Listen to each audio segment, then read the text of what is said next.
જય સિયારામ દરેક મિત્રોને જય સિયારામ જય સિયારામ જય સિયારામ। તો મિત્રો તમે બધા કેમ છો? તમે બધા મજામાં હશો? અમે પણ મજામાં છીએ।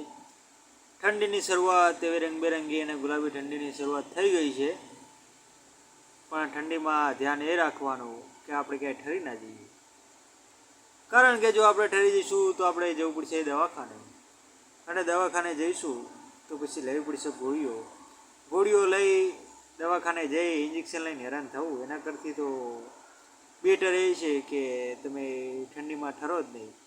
એના માટે નાના બાળકો અને બીજા પુખ્ત વયના અને આપણે જે જવાન જોધ બધા કહેવાય ને બધા ઠંડીમાં બહુ સાચવવું, કારણ કે હમણાં જ મારે બેબીને અને બાબલાને દવાખાને લઈ ગયા હતા, એટલા માટે બધાને સલાહ છે કે તમારા બાળકોને સાચવજો આવી ઠંડીના, એટલે કે શરદી ને ઉધરસ ને તાવ ને આ બધું ભેગું થઈ જશે, જેથી કરી અને પોતાના બાળકોને સાચવવા નમ્ર વિનંતી છે।